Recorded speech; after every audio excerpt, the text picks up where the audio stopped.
CUET PG की एक important theorem lovely theorem में आपका बहुत बहुत स्वागत है। ये थ्योरम से सीयूईटी पीजी में डायरेक्ट क्वेश्चन आते हैं, तो इस थ्योरम को बहुत आराम से समझिएगा। एमएससी के लिए भी बहुत इंपॉर्टेंट है, इसके अलावा अदर एग्जाम्स के लिए भी इंपॉर्टेंट है।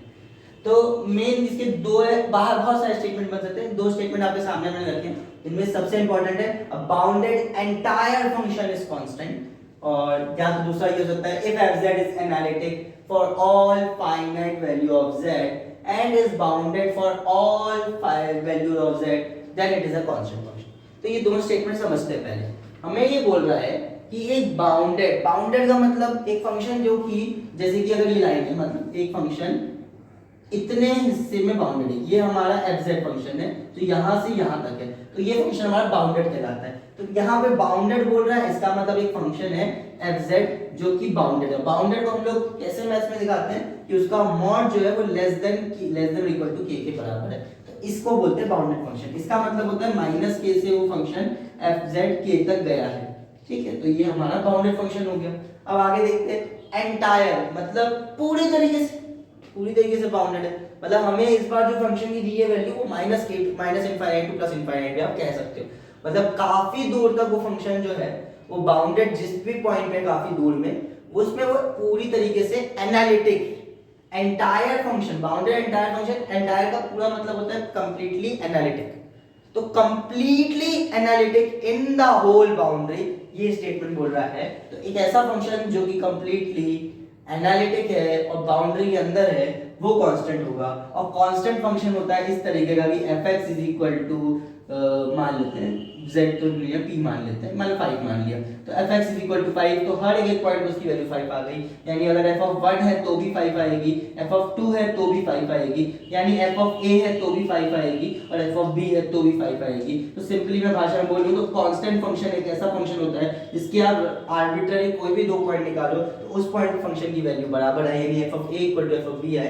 या मैं सरल भाषा में बोलूं तो f of a minus f of b जो है वो 0 के बराबर आपने साबित कर दिया, तो ऑटोमेटिकली आप ये फंक्शन को कांस्टेंट फंक्शन बोल पाओगे। तो इतना हमारा टारगेट क्लियर हो गया। इस चीज को प्रूव करने के लिए हमें f of a minus f of b equal to 0 prove करना है, जहां f ऑफ a और f ऑफ b क्या होगा ये मैटर करेगा, और f क्या है, एक एनालिटिक फंक्शन है। तो बेसिक यहां तक हो गया। अब इसको समझते हैं कि करेंगे कैसे, और इसमें पहले दिया है पहला स्टेटमेंट कि fz इज एनालिटिक फंक्शन। भाई एनालिटिक होगा तभी इसका आगे चीजें कुछ निकल भी पाती वैसे। अब आगे एनालिटिक बाउंडेड भी है, तो fz is bounded to less than mod to k के बराबर मान लेते हैं। ये हमने k खुद से माना है क्योंकि बाउंडेड है तो किसी पॉइंट पे बाउंडेड होगा। नाउ आगे अ बाउंडेड फंक्शन का फंक्शन को, ठीक है, टू प्रूव हमें प्रूव करना है कि किसी आर्बिट्ररी 2 पॉइंट पे f ऑफ a और f ऑफ b बराबर होगा for any arbitrary belong to z, कोई भी पॉइंट z में बिलोंग करने वाला, ठीक है। नाउ आगे करते हैं proof. Let's start the proof. अब आपको जो टारगेट है उसको अचीव करना है a b, और एक एनालिटिक फंक्शन है, तो एनालिटिक फंक्शन में कॉची इंटीग्रल फार्मूला रखता है, हमें पता है, तो बाय कॉची इंटीग्रल फार्मूला हम लगाएंगे कॉची इंटीग्रल फार्मूला और निकालेंगे। अब कॉची इंटीग्रल फार्मूला क्या बोलता है कि कोई भी arbitrary point f of a है तो उस फंक्शन की वैल्यू उस पॉइंट पे होगी 1/2 पाई i close contour c f of z upon z minus a dz। ये हमारा इक्वेशन 1 बन गया। इसी तरीके से दूसरा पॉइंट लीजिए। अच्छा, ये पहले अपन ने क्लोज कंटूर c तो डिफाइन नहीं किया, तो लेट्स डिफाइन द कंटूर। तो ये हम लोग मान लेते हैं कि हमारा वो कंटूर इस बार एक सर्कुलर फॉर्म में है। अब सर्कुलर ही क्यों माना है, क्योंकि इसको अपन इनफिनिटी आराम से लिख सकते हैं। मैंने पहले भी ये चीज समझाई थी अपने कॉची इंटीग्रल फार्मूला में कि सर्कल मानना ये सबसे स्टैंडर्ड होता है, क्योंकि उसकी इक्वेशन बहुत क्लियर होती है कि mod of z equal to r। तो यहाँ पे एक मैंने मान लिया है जिसका रेडियस r है, और ये हमारा वो सर्कल है, तो इस सर्कल की इक्वेशन बनेगी mod of z is equal to r, ठीक है।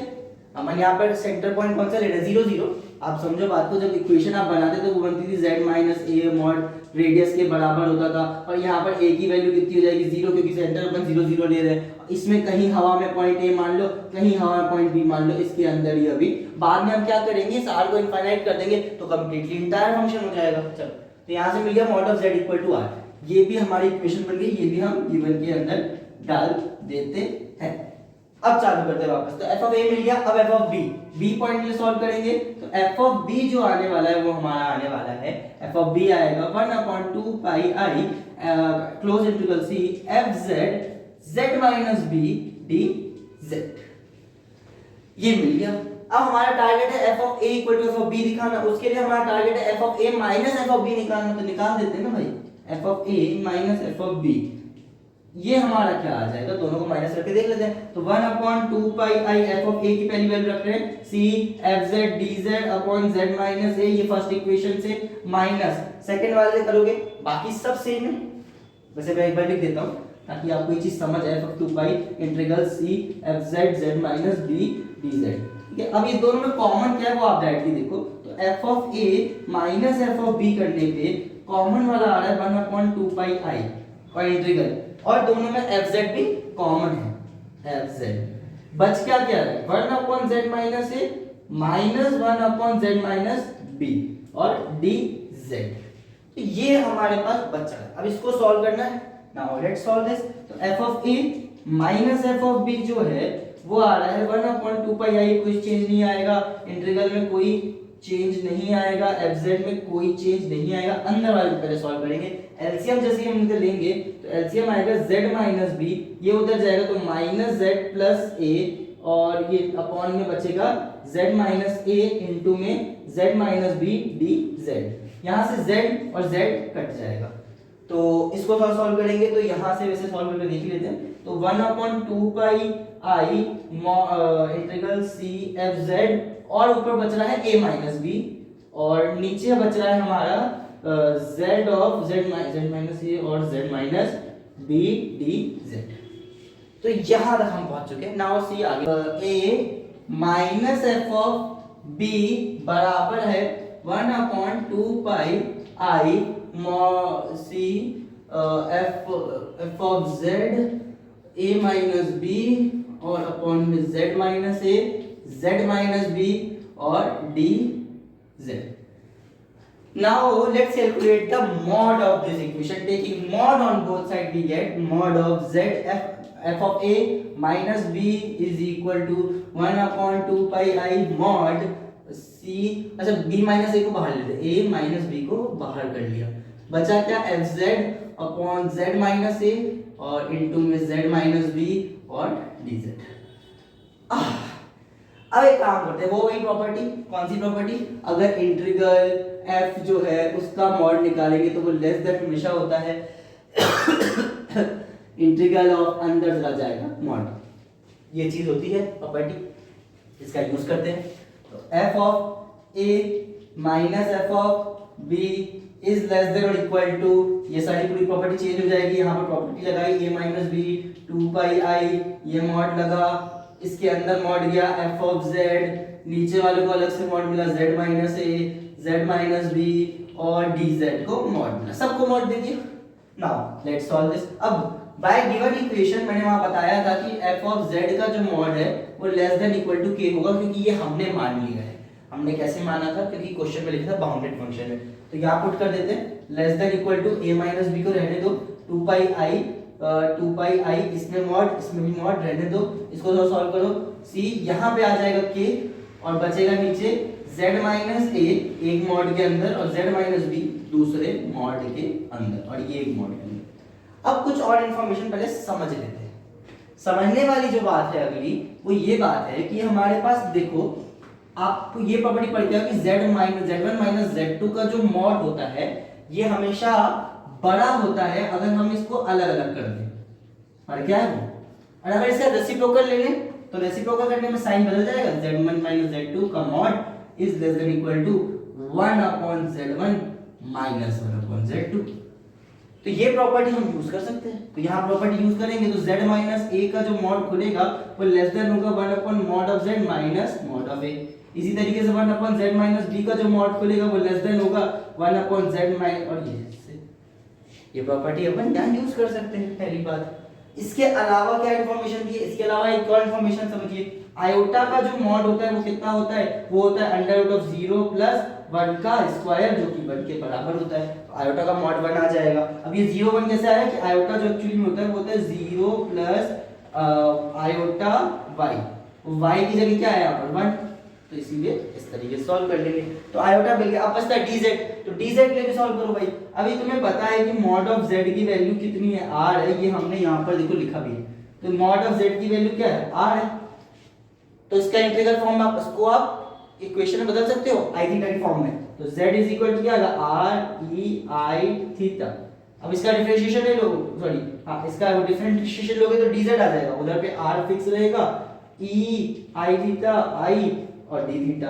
अब जब इसका आप मॉड ले लोगे, इसका दोनों तरफ ऐसे मॉड लोगे तो क्या होगा, dz का मॉड तो dz का मॉड ही रहेगा, r का मॉड से बाहर जाए तो r एक फिक्स नंबर है, रेडियस है, पॉजिटिव ले रहे हैं, e i थीटा 1 बन जाएगा, i 1 बन जाएगा, आयोटा 1 बन जाएगा, बचा क्या d थीटा, ये d थीटा है।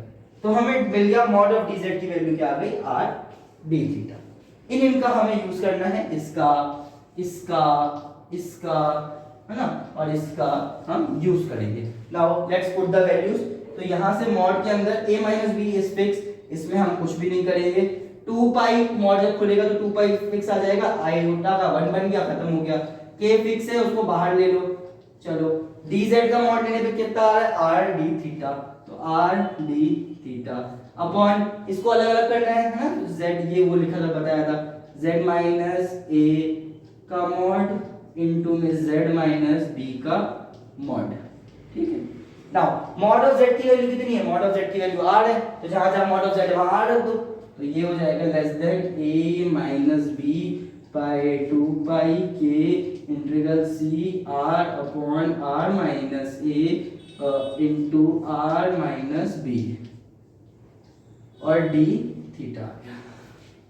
अब आप यहां से एक चीज समझो कि अगर मैं इसकी लिमिट निकाल, अच्छा लिमिट सॉरी, इसका हम लोग r की वैल्यू कहां तक ली थी, r एक फिक्स वैल्यू ली थी, लेकिन एक फंक्शन क्या था, ये पूरा इंटायर फंक्शन था, तो r कहां तक जा सकता है, इनफाइनाइट तक जा सकता है ना, तो हम r को इनफाइनाइट भेजेंगे। अब आपको पता है आप r की जगह इनफाइनाइट डायरेक्ट नहीं रख सकते हो, r क्योंकि इनफाइनाइट की तरफ जा रहा है तो लिमिट रखा जाएगा, मतलब r टेंड्स टू इनफाइनाइट है, तो हमारे पास कंडीशन है कि r टेंड्स टू इनफाइनाइट, तो हम यहाँ पे वो रख देते हैं, दोनों तरफ लिमिट लगा देते हैं। यहाँ पर पूरी चीज को अपन ने एज इट इज उतार देना है, तो यहाँ से f of a minus f of b का मॉड। अब limit r tends to infinite, तो r टेंड्स टू इनफाइनाइट करने पे दोनों तरफ लिमिट लग जाएगी कि r tends to infinite f of a minus f of b।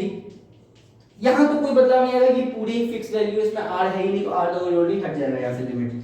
अब इधर पे देखो, इधर जैसे हम लिमिट रखते हैं r टेंड्स टू इनफाइनाइट, पहले वो रख देते हैं limit r tends to infinite a minus b upon 2 pi r upon r minus mod a into r minus mod b into d theta.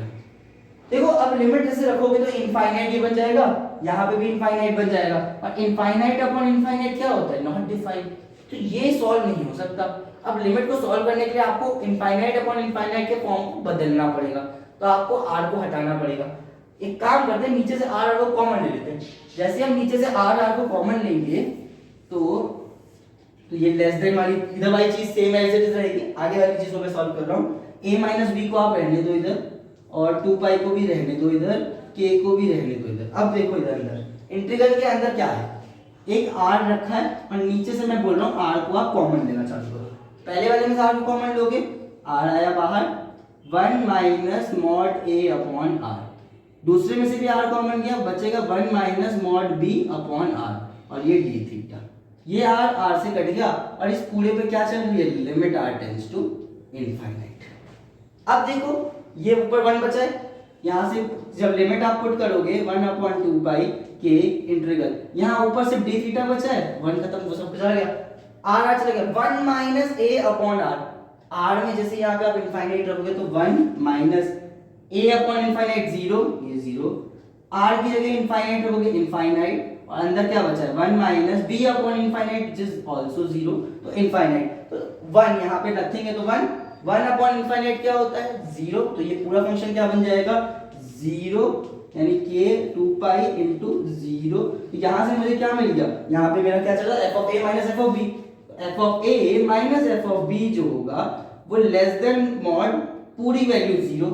अब तुम्हें पता है कि मॉड के अंदर कुछ भी होगा वो 0 से हमेशा बड़ा होता है, इसका मतलब 0 से बड़ी है ये वैल्यू, और साथ में ये 0 से छोटी है। कोई वैल्यू अगर 0 से बड़ी भी है, कोई वैल्यू 0 से छोटी भी है, इसका मतलब वो वैल्यू हकीकत में क्या है, वो वैल्यू हकीकत में 0 ही है। तो f of a minus f of b हकीकत में क्या आ गया, 0 के बराबर ही आ गया। और यहाँ से हमें मिल गया कि f ऑफ a जो है वो f ऑफ b के बराबर है। और a b क्योंकि हमने आर्बिट्रेरी लिया था, इसका मतलब कोई भी वैल्यू आ जाए a b की, ये चीज़ हमेशा सच होने वाली है। ये फंक्शन हमेशा कांस्टेंट फंक्शन आने वाला है। मतलब अगर a bounded entire function is constant f of a equal to f of b, this is the proof of this Liouville's theorem. आपकी ये थ्योरम कंप्लीट होती है। मिलते हैं एक नए वीडियो के साथ।